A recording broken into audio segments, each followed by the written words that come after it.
السلام عليكم ورحمة الله تعالى وبركاته. كسور والغليظ ديسانس مر walba kala socotaan cilmiga kombiyuutarka iyo barnaamijyada multimedia. Cashirkan wuxuu ku saabsan yahay sidee aad u samayn kartaa photo passport size ama warqadaha sawirada lagu dhajiyo sida shahaadooyinka bis waxyaabaha sida loo sameeyahay ayaan kula wadaagi doonaa hadduu alidmo oo sawirka si loo saaro kusoo walqalid diyaanis mar kale. Sawirka waan soo gelinay marka sida aan soo gelisid waxaa samayn kartaa kaliya dhowr qodob aan kula wadaagi doono hadduu alidmo. Marka horeyso sawirkan waxaan ku sameynaynaa crop xalla ina qayb ka mid ah aan doorano kadibna enter ayaan leenahay kadibna aan soo dhaweysanaynaa sawirkan qofka ayaan ku fura background-ga automatically waxaan doornaa quick selection hal karar ma ahan sababtoo laba kala isku dhex jiraan oo samayn kartaa.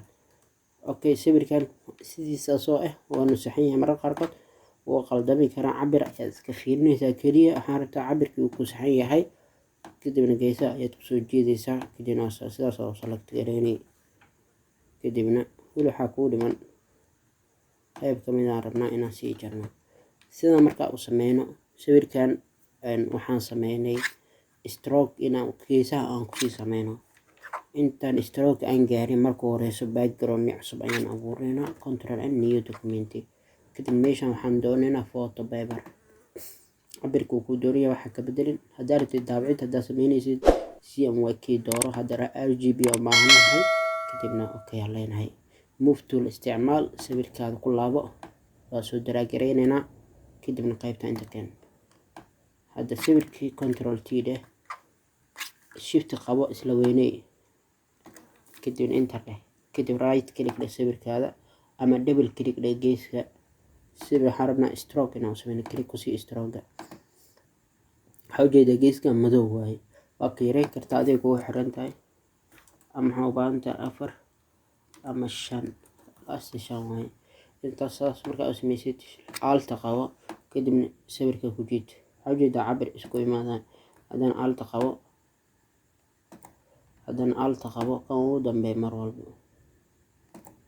haddana intaas isla qabo hal mar shift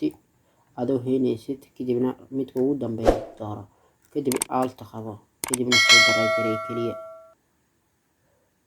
kadibna alt qabo mar kale sawir teesar ayaa saas ku samaysay waan daawacin kartaa kadib loo samayn kartaa isku dhaweyn kartaa adiga oo xiran tahay maxaa sida u save gareyn kartaa file menu save ayaa leedahay kadibna waxaad dooranaysaa meesha desktop-ka ayaan dooranaynaa magac ayaan ku sameynaynaa photo size photo ama passport photoshop passport waxyaabahaas loogu talagalay ayaad ku qoraysaa kadibna JPG ayaad save gareysanaysaa kadibna save ayaa leedahay kadibna okay ayaa leedahay okay marka intaas waxaan sameysay sawirkii qayb ka mid ah